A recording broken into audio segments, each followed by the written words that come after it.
le monde, c'est Arthur208 et aujourd'hui on se retrouve pour une nouvelle vidéo, la review du Transformers Generation Select G2 Ramjet. Et comme d'habitude, on va commencer par la présentation de la boîte. La boîte est une boîte Transformers Generation Select classique qui ne reprend pas l'esthétique des Warforce Cybertron général.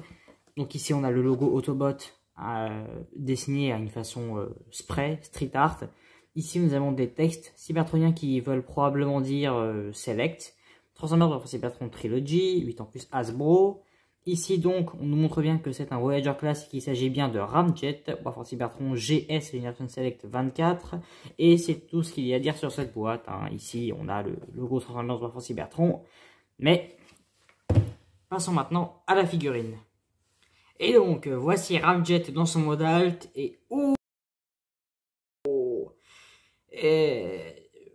bon, le seul truc que j'ai à dire, c'est bon, bah c'est la G2 quoi. On va pas s'attarder là-dessus.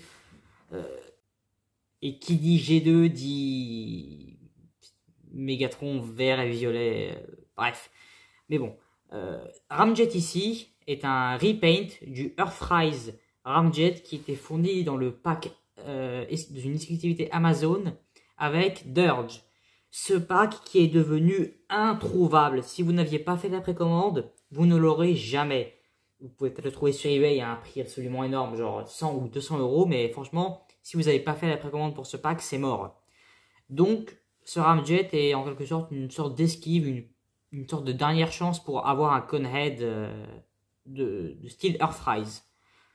Bon, personnellement, j'avoue que les couleurs, je ne suis pas spécialement un grand fan du mélange entre du bleu et du violet. Mais avec cette figurine, je trouve que ça ressort plutôt bien. Voilà, donc ici on a le Ramjet écrit ici, qui était je crois présent dans le jouet G2 de base. Après donc voilà, le schéma de couleurs bleu et violet, c'est peut-être un peu space, mais je trouve que pour ce mold, ça le fait bien. Donc ouais, bon évidemment, comme la plupart des Transformers Jet, le bas est assez moche, on va pas se le cacher. Mais bon, cette figurine est un léger remold du Earthrise Starscream qui n'a pas plu à 80% du fandom. Je comprends pourquoi. Hasbro a été assez feignant sur ce coup pour nous sortir un Starscream terrestre. C'est pour ça que j'ai le Siege et que je vais rester avec le Siege. Parce que le Earthrise, je trouve qu'il est vraiment moyen. Mais ce Ramjet, c'est une autre histoire. Et oui, on a un creux assez moche ici. Je l'avoue. Mais bon, les creux, je vais pas vous le cacher, je m'en fiche un petit peu. C'est la dernière chose qui m'intéresse dans une figurine Transformers. Donc voilà, ici on a les armes qui peuvent être stockées ici. Ou bien ici aussi, si vous voulez. Je trouve que ça fait peut-être un peu trop proche. Même ici aussi. Et je trouve qu'on ne les voit pas du tout. Donc c'est pour ça que je préfère les mettre sur le bas de l'aile. Ah, ici nous avons le symbole Decepticon. Et je suis content qu'il n'ait pas mis un symbole Decepticon G2. Ça aurait été ridicule et du coup ça nous permet de display cette figurine avec le reste des Decepticons Steel Chug sortis dans Siege et Earthrise. Pour ce qui est des comparaisons de taille, je ne vois qu'une seule figurine avec qui je pourrais le comparer. Avec le reste ce serait un peu inutile, mais voilà. Ici nous avons mon autre Generation Select. Donc le Rotor Storm Earth Siege, qui est un repaint du Siege Spinister. J'ai acheté cette version parce que j'ai raté, tout comme celui-ci, la version originale. Mais ce sont ici deux excellentes figurines qui sont quasiment des mini masterpieces, d'après moi. Et donc nous allons passer à la transformation. Alors pour ceux qui ont déjà le Earthrise Starscream, vous allez voir qu'il y a quelques similitudes. Mais il y a aussi quelques nouveautés par rapport à l'original. Donc pour commencer, nous allons retirer les Null Rays. Et nous allons commencer avec l'avant, tiens, avec le cockpit. Vous allez détacher ici le cockpit, ce qui fait que ça va nous libérer la petite tête de Ramjet. Vous allez prendre ces parties sur les côtés, les bouts de l'aile, et les séparer et les relever vers l'avant comme ça. Histoire qu'elles restent bien alignées. Voilà. Pour ce qui est des jambes, vous allez ouvrir les deux panneaux ici. Ils ne se clipsent pas, donc c'est relativement facile à faire. Et vous allez détacher tout l'arrière, comme ceci, et vous allez tout ramener. Une transformation qui peut rappeler les Combiner Wars de l'époque, qui étaient affreux aussi. Et vous remontez les pieds et vous séparez. Donc là, nous avons déjà... Oups. Remets-toi. Nous avons déjà le bas du robot qui est fait et il ne nous reste plus que le haut à faire. Vous allez donc séparer les deux parties qui sont là. Libérer les bras. Prendre tout le cockpit. Ça peut être dur à faire parfois. Je vais le laisser comme ça et... Ah, voilà. Et comme vous pouvez le voir ici, vous pouvez le tourner. Donc c'est ce que vous allez faire. Tournez-le complètement. Faites en sorte que le cockpit, cette fois-ci, va de l'avant et vous le replongez dedans, comme ceci. Refermez. Et vous pouvez rouvrir pour montrer la tête de Ramjet. Pour finir avec les bras, très simple. Vous ouvrez. On étire et on referme. Et c'est bon. Même chose de l'autre côté. C'est un peu plus dur. On ouvre. On étire. Et on referme. Et là, nous avons Generation Select Ramjet en mode robot. Et ce mode robot est absolument sublime. Je le trouve meilleur que le Earthrise Starscream. Déjà au niveau des couleurs, au niveau du plastique, le plastique ici est très différent des Earthrise que l'on a eu. Et c'est une bonne chose parce que honnêtement le plastique qui était utilisé sur les Earthrise était franchement pas très bon, selon moi. Earthrise Optimus était un véritable cauchemar en termes de plastique, je veux dire, c'était cheap quoi, tout avait l'air très cheap.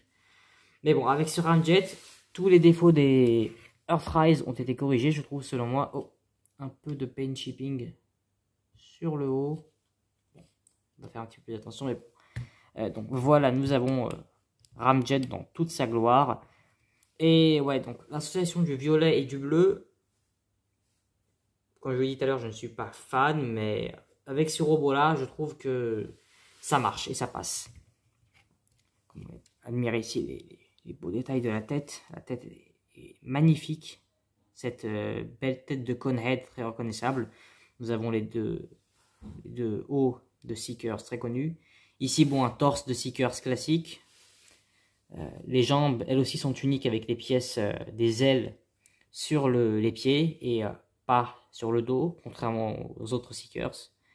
Les bras aussi sont très détaillés. Les null raise, malheureusement, bon, les null raise ne sont pas les espèces de gros missiles qu'il avait dans le jouet de base. Ce sont juste des repaints du Starscream, mais n'ayant pas eu le Starscream, je ne me plains pas. Ce sont de nouvelles pièces pour moi. Et évidemment, nous avons le dos. Bon, je comprends que ça puisse déranger certains que l'arrière complètement de l'avion soit stocké comme ça sur le dos, même pas d'endroit pour le clipser, c'est vrai que c'est un peu dommage. Personnellement, je ne disfais pas mes figurines de dos, donc je m'en contrefiche. Mais je comprends que ça puisse en gêner certains. Alors, pour ce qui est des articulations, la tête est sur un ball joint, ce qui fait qu'elle peut tourner à 360 degrés. C'est un peu dur, voilà. Regardez en haut, regardez un peu en bas, et tilt sur les côtés. Wiggly waggly comme le dirait MGO. Ici, pour les bras, rotation à 360 degrés, qui peut être assez dur dès le premier coup. Les bras peuvent s'écarter. Rotation au niveau des biceps. Et les mains peuvent... Non, ne faites pas ça. Voilà. Et les bras peuvent articuler. Bon, les mains ne tournent pas. Ce n'est pas grave. Je veux dire, bon, c'est... Faut se plaindre au molde de base de Starscream. Qui, bon, une autre des raisons pour laquelle je ne l'aime pas. Pas de waist swivel. Dommage. Les jambes peuvent tourner. Et les genoux sont également articulés. Pour finir, avec les herbes de la transformation, vous pouvez peut-être articuler les pieds si ça vous chante. Et un petit pivot au niveau des chevilles.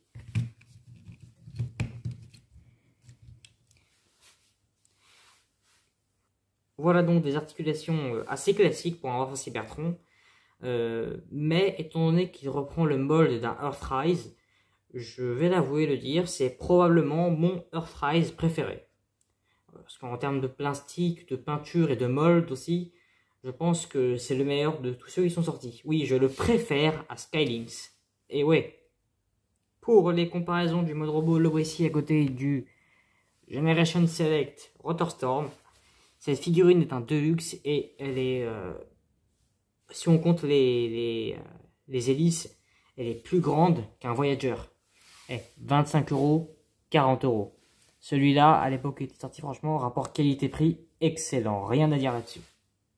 Et le voici également à côté du Siege Starscream. Donc, comme ça, ici, vous pouvez voir la différence entre les deux molds. Je suis assez content d'avoir des Seekers qui ne sont pas des recolos entre eux. Comme ça, voilà, chacun est individuel. Ça me fait maintenant Starscream, Blitzwing de Studio Series, Ramjet et probablement le Thrust Studio Series qui sortira d'ici quelques mois. Ça me permettra d'avoir ma propre petite armée de Seekers qui ne sont pas des recolos. Parce qu'honnêtement, les recolos sont un des plus gros défauts de la licence Transformers, selon moi. Et donc voilà, c'était la review du Generation Select G2 Ramjet.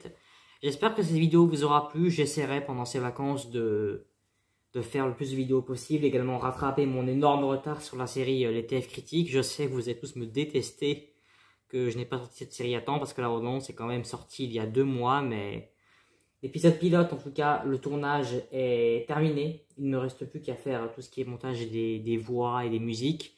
J'espère sortir ça dans les 2 semaines à venir. Bon, je sais, c'est encore un petit peu long, mais comme je vous l'ai dit, je ferai mon maximum pour rattraper tout mon retard. Mais bref, si vous avez aimé cette vidéo, je vous invite à lâcher un petit like, à vous abonner et à me donner votre avis sur cette figurine dans les commentaires.